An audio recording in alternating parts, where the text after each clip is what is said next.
Jean-Paul Sartre has named his autobiography Words.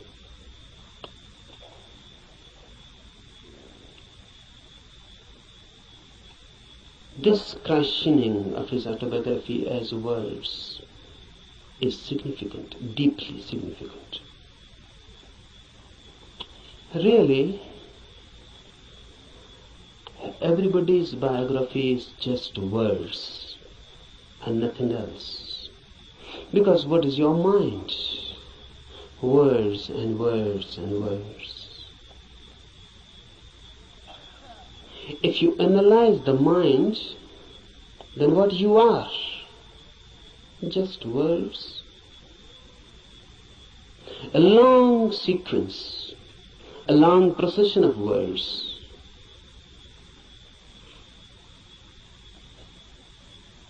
This is everybody's autobiography. But if you are nothing but words, then you are not. Then you are yet unborn. Then you are yet to exist authentically. Because words are just words, sounds. They mean something, but basically they are meaningless.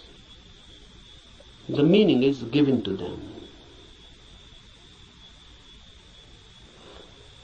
And mind is just a mechanism, a natural computer. It goes on feeding on words, then creating more words out of them. Then you go on associating those words. You go on creating principles, philosophies, systems. And ultimately where you are. Truth is not a byproduct of a long process of words. Truth is not a word at all. Truth is out of words. Truth is beyond words, or below words. Truth is experience, not words. Old Lao-Tse has said, the truth cannot be said. Because when you say something, language has to be used. Words have to be used. And truth is not a word. So when you say it, you miss it. The moment you say it, you have missed it. It cannot be said. It can only be experienced.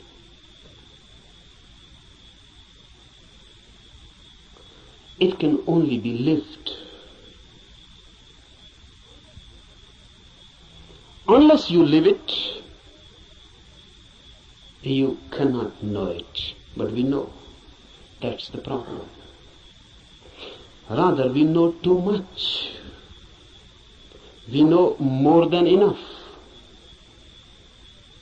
What's our knowledge? Words accumulated. You can accumulate them logically, rationally. You can create and edifice a beautiful system.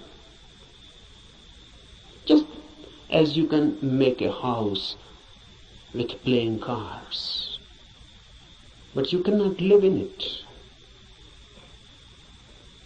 It is house just as a name.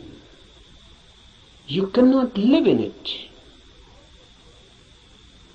Out of words you can create a palace, a system, a philosophy, but you cannot live in it. Philosophers create beautiful systems, but they always live out of them. They cannot live in it. That is impossible. Nothing is wrong with them. The very system is such that it cannot be lived. One Immanuel Kant or some Hegel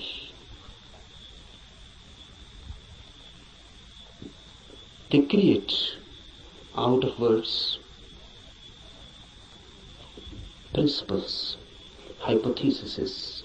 They go on explaining the whole universe, but they themselves remain unexplained.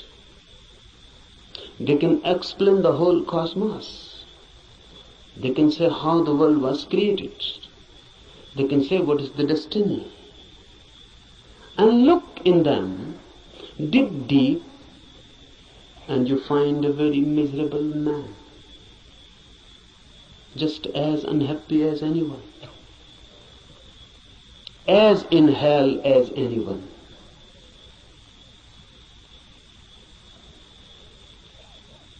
Don't believe in words. They are the greatest deception created by humanity. And word has become our world. We live in it, we eat it, we ride on it. The word beats in our hearts and the word circulates in our blood. We are just a collection, a big collection of words. Mind is very miser about words. It goes on accumulating. But remember, word is never the reality. I can use the word love. But love, the word, is not love, the experience. I can go on repeating love, love, love, and I can create a sort of auto-hypnosis, and I can believe that I know love because I know the word. To know the word is easy. To know love is difficult. Not only difficult, but impossible. Impossible not because the experience is impossible. Impossible because you are incurable. Because love can come only to you when you are not. And that is the path of everything that is great, deep. Love, truth, God. They come only when you are not. Your non-being becomes the passage. Someone was asking Mozart. Mozart was one of the greatest musicians of the world. Rare, unique. Someone asked him, which music you like most? And Mozart is reported to have replied, no music, sir. No music I like most.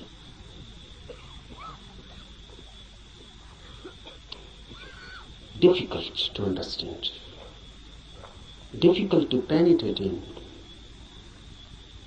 but very significant. The reply is just unique, unexpected, and from a musician. He says no music is the best. Have you ever heard the music which Mozart calls no music? You have heard sounds. And if sounds can be put in a system, in a rhythm, it becomes music. Music means rhythmic sounds. But sounds, If they are unrhythmic, it becomes noise. If they are rhythmic, it becomes music. But what is no music? No music means no sounds, silence. Silence has a music of its own, but you cannot hear it as you are. You are filled with words, so you can understand sounds. You are filled with noise. That's why music has so much appeal. You are so much filled with noise, crowdy noise, mad noise, that when someone creates music outside, you forget your noise inside. You are magnetized by the music outside. You forget yourself.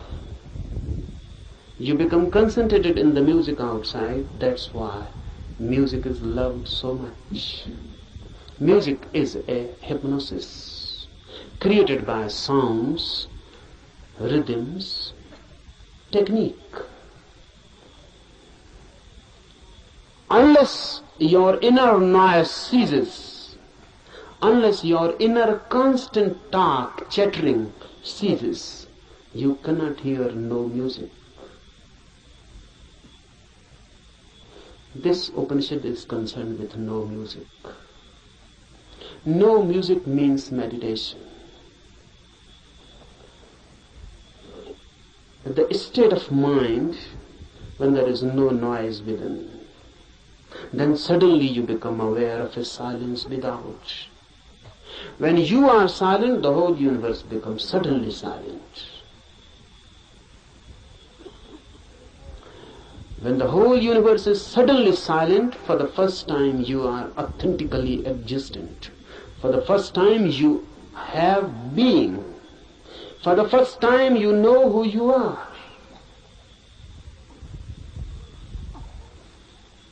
No music is meditation. No noise inside creates the possibility, the situation in which you can hear the soundless silence which is everywhere, just here and now. It is there, but you are chattering inside. You cannot hear it. You are too much engaged, too much occupied. It cannot penetrate you. Become silent, and silence begins to penetrate you. And when your silence and the silence of the universe meet, you have encountered God. You have come face to face. This is what is meant by immediate Brahma. Immediate experience of the divine, when your silence meets the silence of the universe. When these two silences meet, they become one. Because two silences cannot be two. Remember this. Two noises are two. Two silences cannot be two, because there is nothing in between them which can become a wall, which can become a division. Two silences immediately become one. They cannot remain two, because where is the point which can divide them? So when your inner silence meets the silence of the universe, you are no more, neither is the universe. A new oneness. You explode into a new oneness. You are Brahma, not encountering really, because there is no other. Note this point, because Upanishads are the first teachings in the world which say you cannot see God.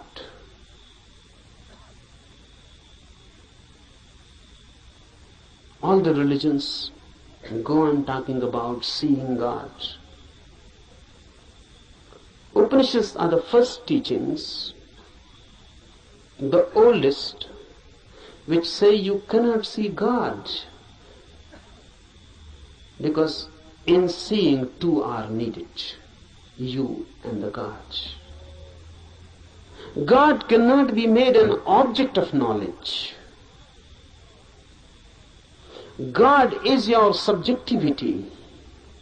So you cannot put God before you. There is no way of meeting God. You can only dissolve in Him, or He can dissolve in you. Oneness is God. When two silences meet, oneness is created. Two silences meeting transform everything. In this camp, we will try to create a silence within you. We are not to do anything for the silence of the universe. It is always here and there. It is always the case. Only you are missing your silence. Once you can gain your silence, suddenly you are transformed into a different world, in a different being. You are no more the same. The old man is dead and a new is born. Creating of this inner silence is all that is meant by meditation.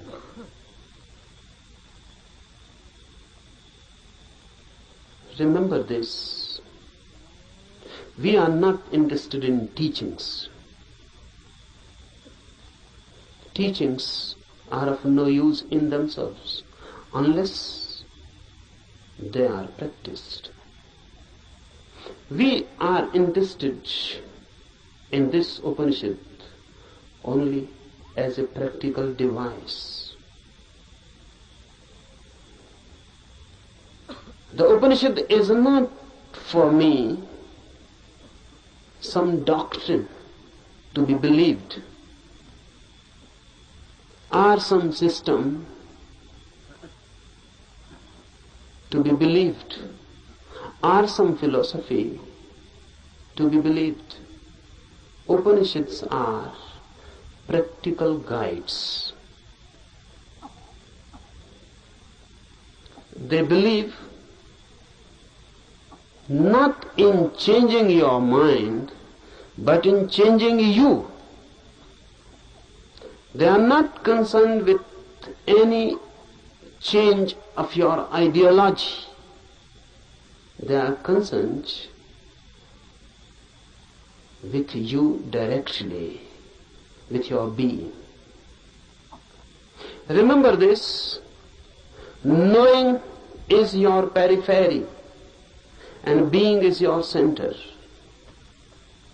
Knowledge is added to you, being can never be added. Being is that which you are already. Knowledge is that which goes on being added to you. And it happens, unfortunately, it happens for many, that their being becomes just more and more burdened with their knowledge. Knowledge is going to be piled up on you by the society, by culture, by everything. Knowledge is utilitarian. It is needed. So everyone goes on accumulating knowledge. Knowledge is power. It gives you energy, particularly to move in the world, to act in the world. It helps. It is instrumental.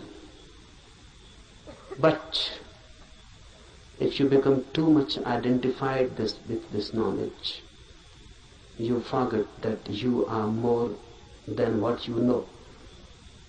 Then you forget that you are mirror to your knowledge. Then you forget that your foundational being is not your knowing. What you know is just your memory.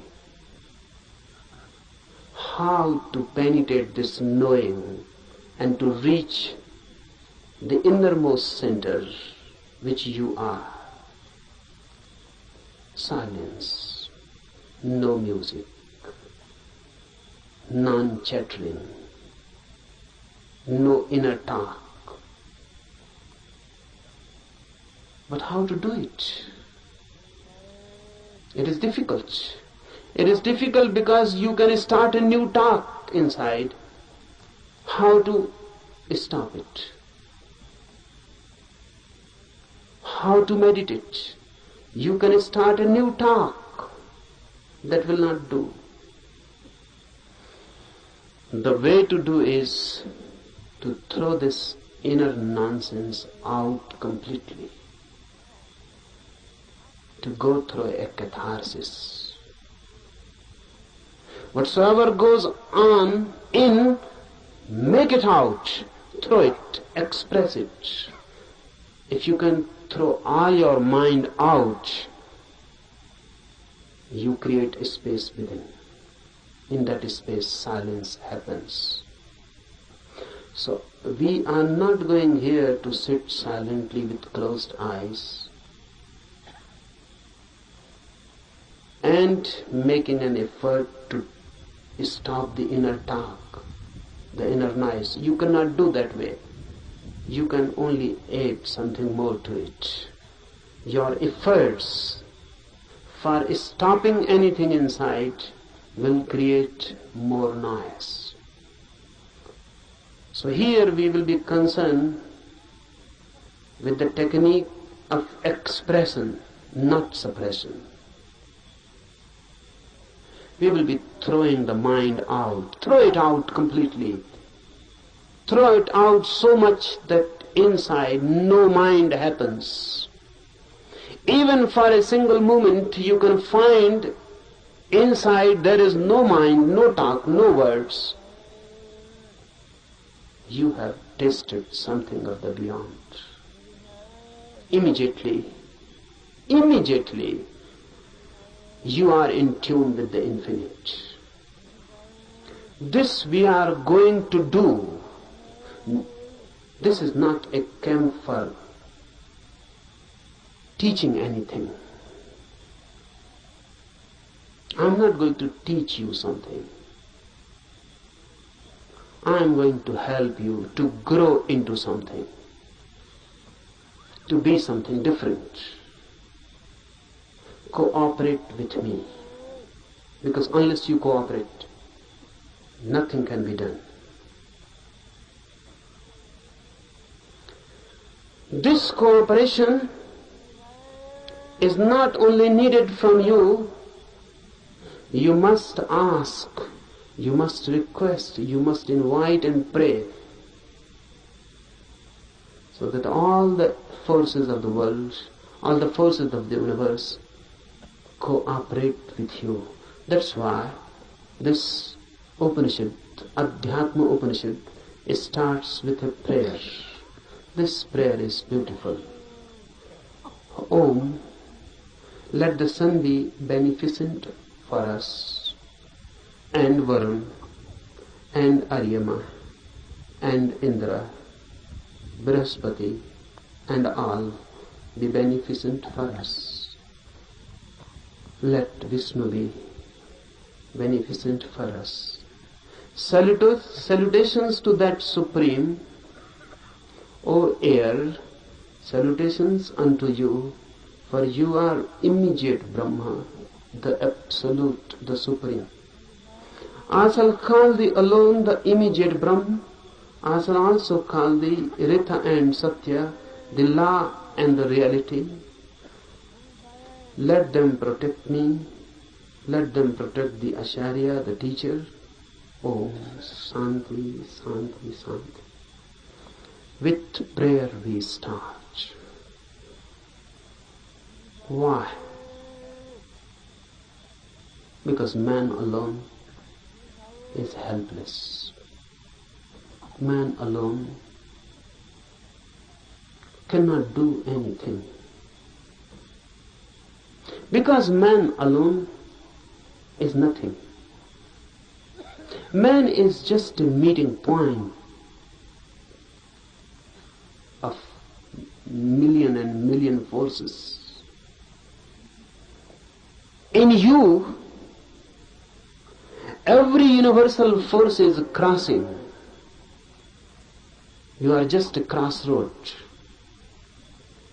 The sun, the air, the earth, the fire, the ether, everything is passing through you. You are just a crossroad. Remember this, because then you become part of this cosmos. And this is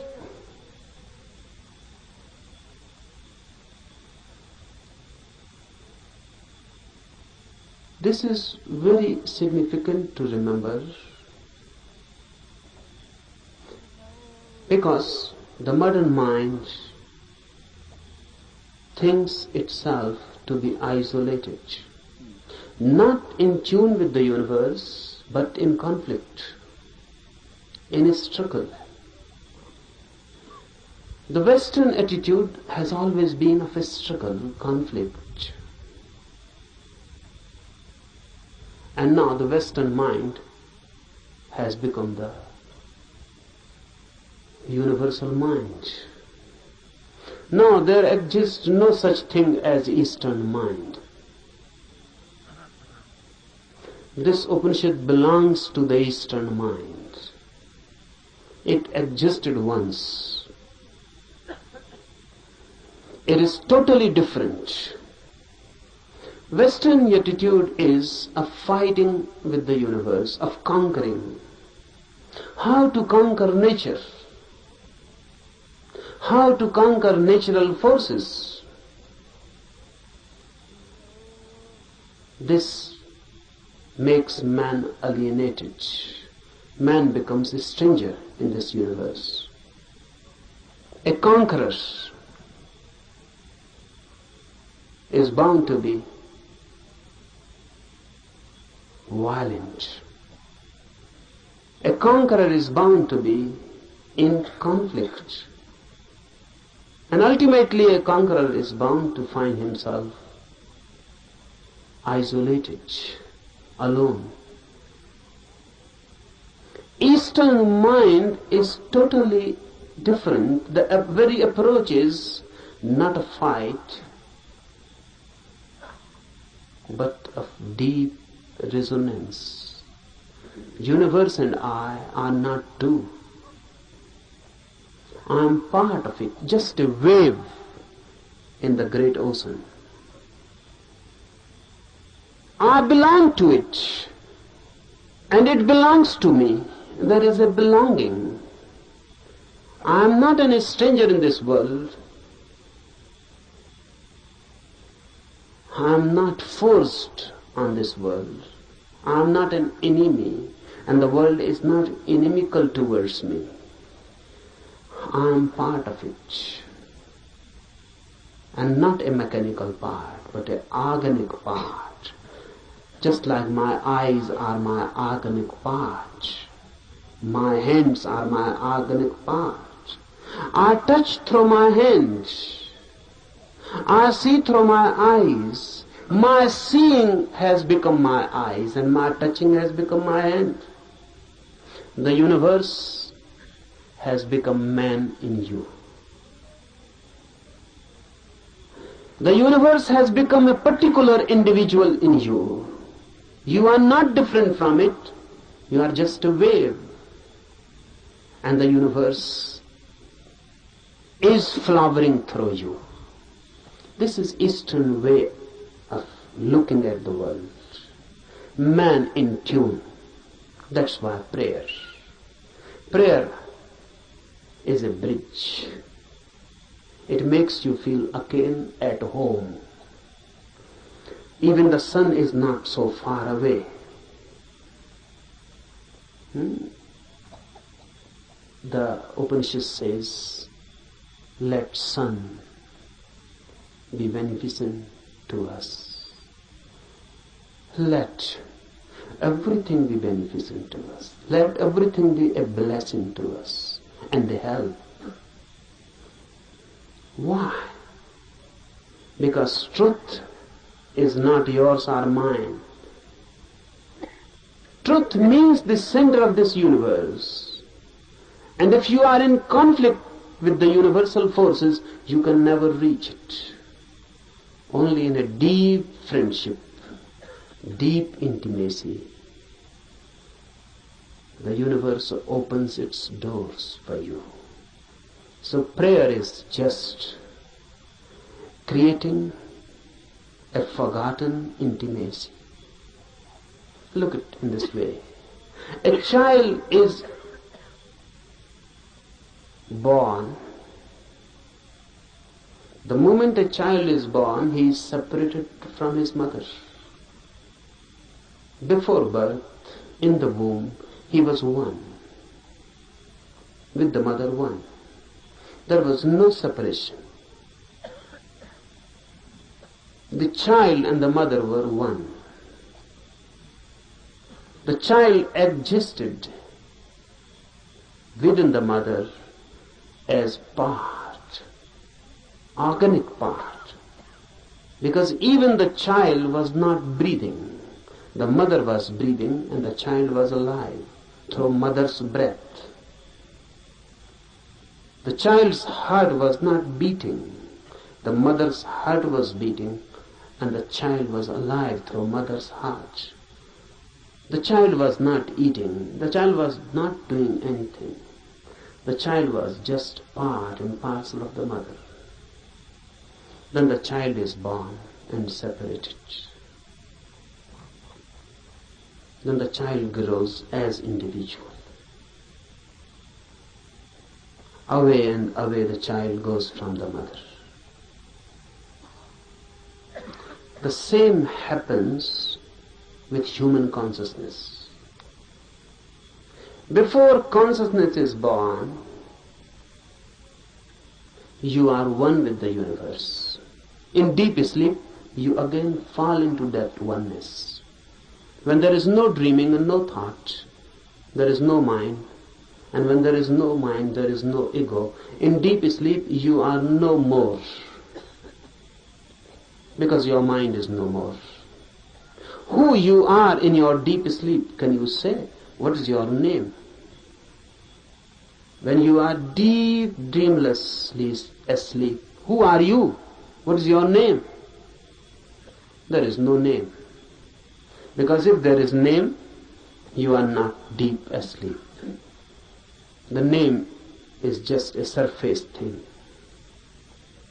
Who are you, a Hindu or a Mohammedan? A Christian, Catholic or Protestant? Who are you? Educated, uneducated, poor or rich, a beggar or a king? Who are you? Man, woman, young or old? In deep sleep, you are none. Still you are. We cannot say that you are. Absolutely not. You are.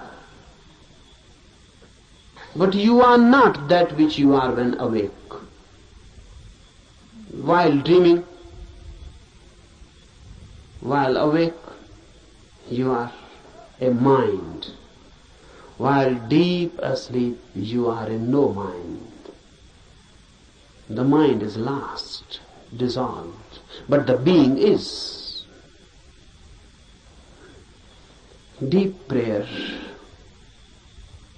gives you this feeling of no mind, of deep oneness, as if the whole universe has become a womb.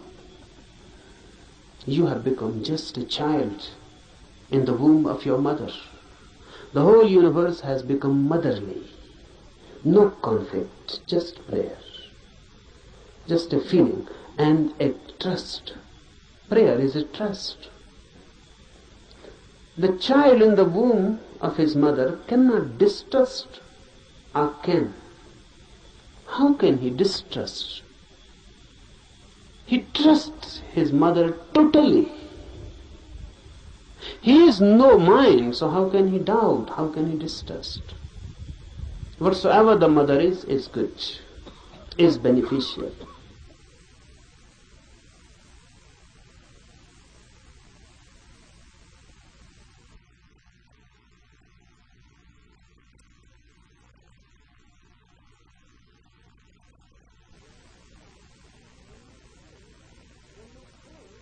When you pray, you are throwing yourself back into a motherly universe.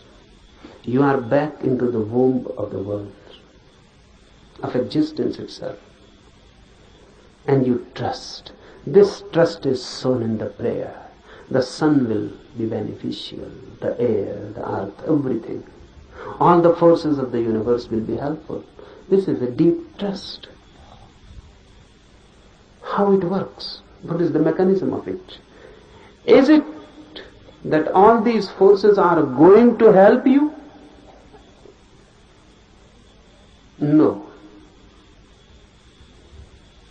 No one is going to help you. But the moment you create this trusting, this prayer attitude, this prayerful attitude, once you create this bridge, all the barriers are withdrawn.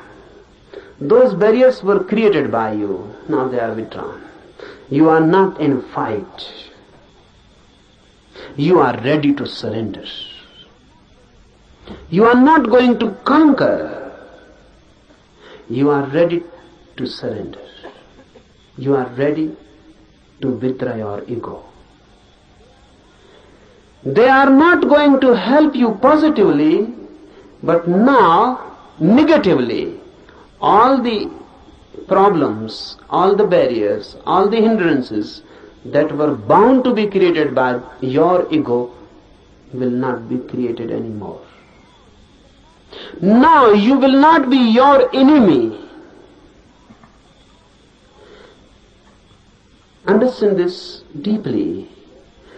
These forces, once taken as deeply related with you, intimate, friendly, homely, and the whole universe taken as a home, a motherly womb, then your fighting attitude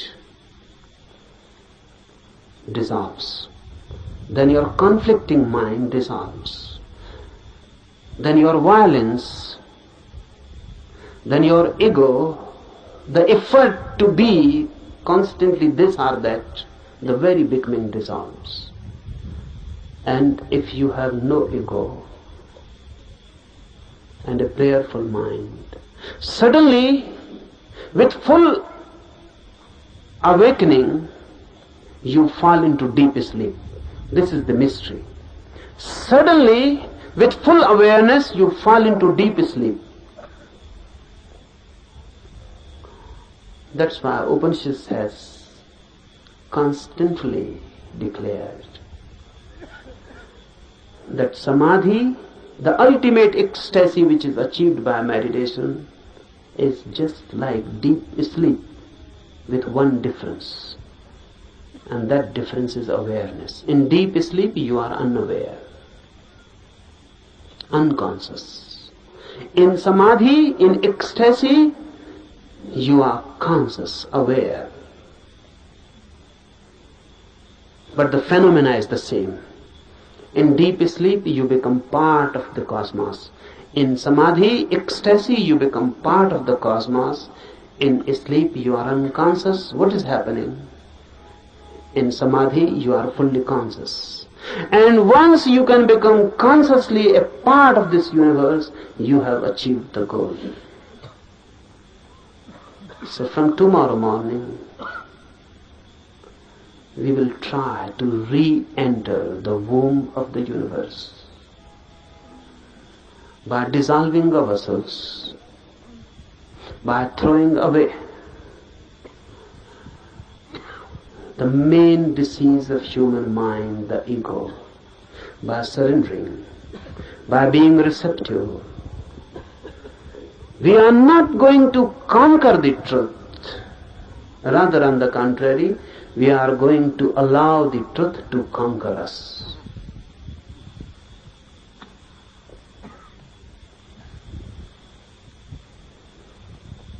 Now, some instructions for the morning meditation.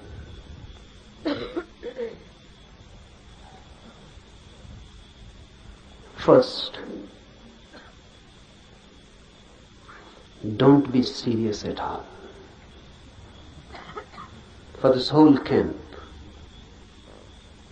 don't be serious at all. I consider seriousness to be a fatal disease.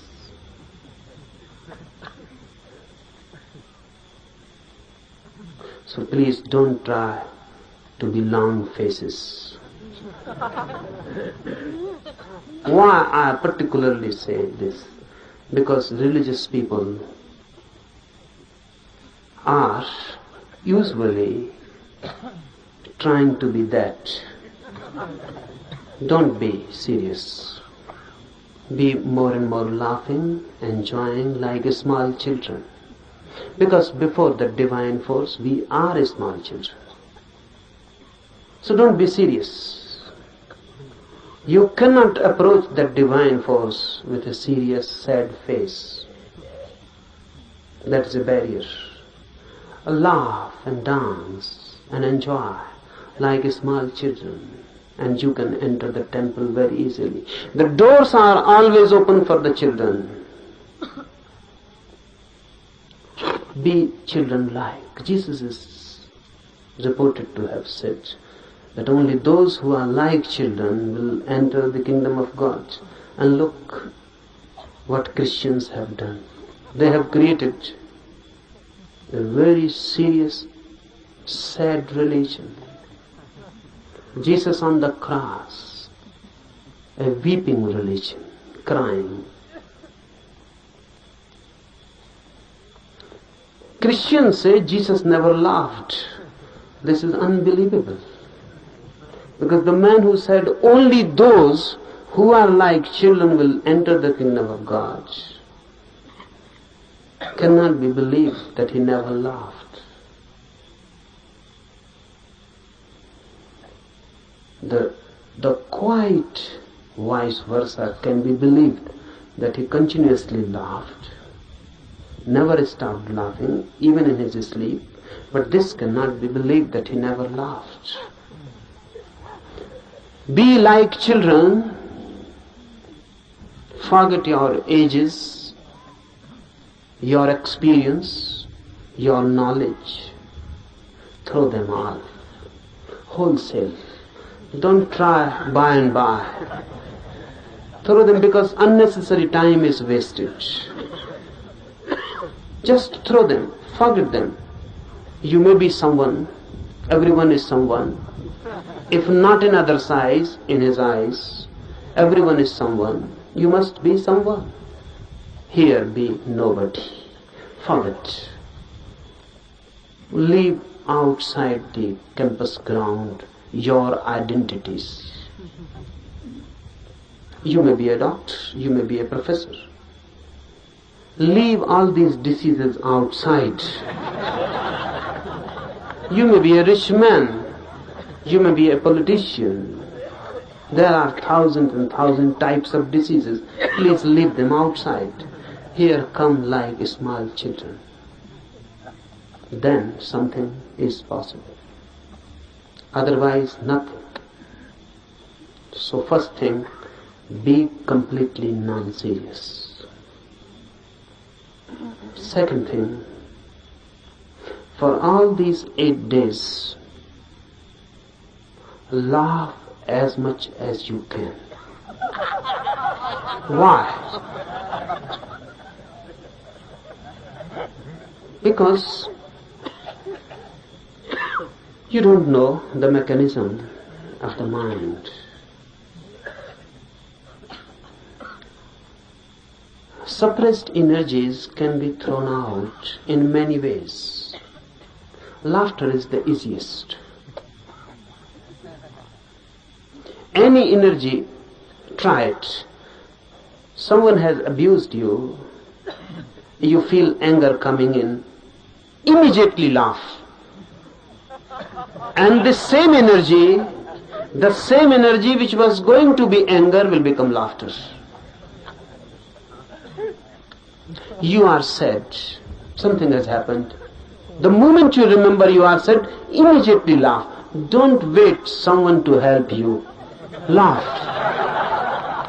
And suddenly you will feel the change, the same energy which was going to take a shape, sad shape,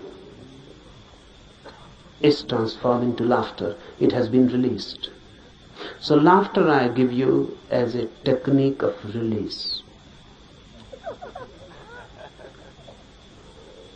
And don't try to be miser about it. And don't try to find out any reasons for it. No reasons are needed.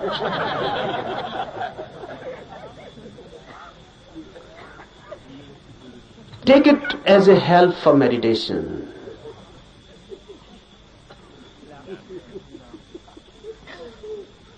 The whole thing takes a different dimension. Thirdly, for all these days to come, remember one thing constantly, that you are to create a situation in you in which the divine can be invited. So don't do anything. Don't behave in such a way that the situation is disturbed. What do I mean? Be more graceful. Be more loving. Be more compassionate. So that you can create a situation in which the divine can become a guest, be a host. Just think of it. The divine coming to you as a guest. What you will do? How you will behave? How you will clean your house? How you will celebrate? How you will create a space in your house? Constantly for all these 8 days, remember this, that you are going to be a host to the divine. So behave. Always thinking of that. Remember, your laughter can become many things. It can be violent. It can be angry. It can be insulting to someone. Then you are not behaving like a host. Your laughter must become a grace.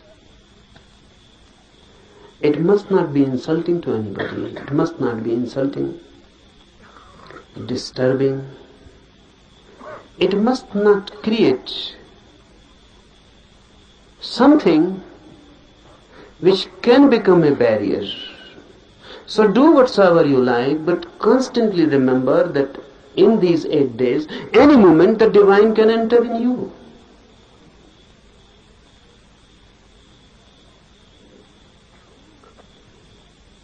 Any moment the divine can enter. So remember that you are ready to receive. Don't talk much, fourthly. Don't talk much. If you can be silent completely, that's better. If you cannot be, then less and less talk. Be telegraphic.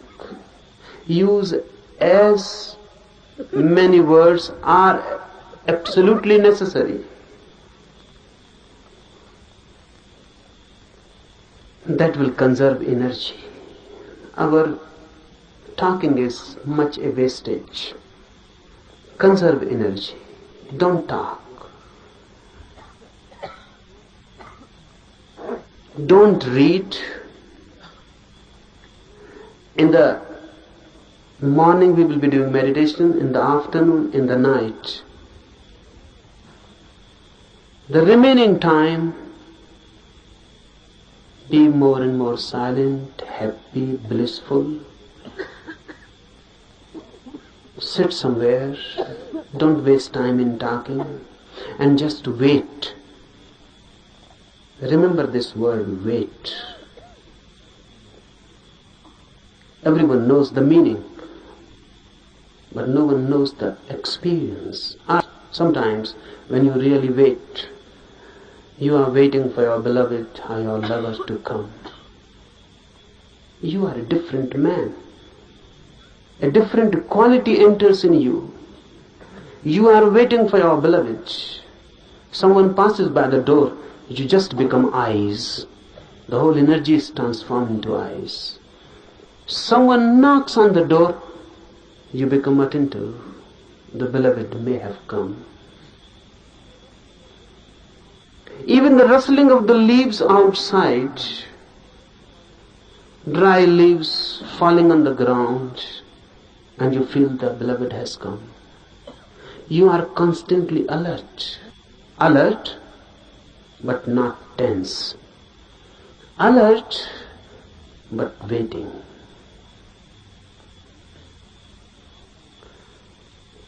For all these 8 days, wait. Do meditations, be happy, and wait. Don't be impatient. That's what I mean. Be alert and not tense. Don't be impatient. You cannot force the guest to come. You can only invite and wait. So give the invitation and wait. Any moment the guest, and if you are not alert, you may miss the moment. Any moment the guest can come, and you are angry and talking to someone else, you may miss him. Any moment the phenomena is possible, but if you are not there, you may miss for lives. No one can say when the next moment of such opportunity will come. Wait. And lastly, meditation needs you in your totality. Nothing less will. If you withhold something and just do it half-heartedly, it is better not to do it, because the whole effort is useless. You will be simply tired and nothing will happen. So unnecessarily, why tire yourself? If you are half in it, you will be tired. And if someone feels tired, remember this and find out you will be half in it. If you are totally in it, you will be refreshed, not tired. This is the difference. If you are totally in it, nothing has been retained, nothing has been withheld. You were in it totally. The doer was not standing outside, the doer had become the doing. Then you will come out of his fresh like the dew in the morning, fresh like a rose just opening, fresh, full of energy, light, dancing, blessed. And not only blessed, in such a state of mind that you can bless others. But that happens only when you are total in it. It never happens when the minor part has moved, then there is a tension between you standing and between you moving. Then you have become two, then you are split. That split, that inner tension between two creates tiredness. You feel exhausted, not vitalized. You feel just as if your energy has been sucked out. You will feel it. So whenever you feel it, go deep and ask, are you split into two, divided? The effort that do, either stop completely, don't do. That's better. Because you are not deceiving yourself. It is honest. Or be totally in it, move in it. When you move totally in it, it has a different quality. Suddenly, there is no tension, no conflict, no struggle within. Your whole being has gone into it. And you have never gone into anything as total. You have not loved as total. You have not done anything as total, always partial. That's why your life is just moment exhausted. You feel just dying every moment. No beauty, no flowering out of it, just death. Out of life, only death. That shows what you are doing with yourself. Otherwise, life is every day, every moment a new flowering. Every day a new achievement. Every day a new height and a new depth. And if you can go on, moment to moment, moving totally in your life, death becomes itself the deepest experience of life. There is no death then. But it is difficult to move totally in anything. At least try with meditation. If you can move in meditation totally, then you can move in other dimensions also totally. And a total life is a religious life. A religious life doesn't mean any ritual, doesn't religious worship, doesn't mean any religious affiliation. It means energy moving in its totality. And when you move total, you become holy. Why? Because all that is known as sin is possible only when you move in part. You can love someone totally, but you cannot hate someone totally. That's impossible. You can be compassionate totally, but you cannot be anger totally. Really, a very strange phenomena happens. If you can just try to be totally angry, suddenly when the anger will be coming nearer and nearer to the totality, it will change into compassion. If you can try just to be angry totally with your full being, you will reach to the 99 degree of anger. Then if you move more, just nearing the 100%, suddenly you will know the anger has disappeared and the object of your anger has now become object of your compassion. Because I define sin as that which can be done only partially, with your own one part. And I define virtue, punya, as that which can be done only totally. If you do it partially, it cannot be done. This sin cannot be done with your total being, and the virtue cannot be done with your partial involvement. You have to move into with your whole being. And when the whole being moves into something, you become holy. Religious man. Wait, try for these 8 days. This thing, the happening, is possible for everyone. It is also for you. No one is excluded. Everyone is called and invited. Be courageous and take a jump. We start with a prayer. We start with a surrender. All the universal forces, let them be beneficent to us. Let their blessings be with us. आज के लिए इतना, enough for today.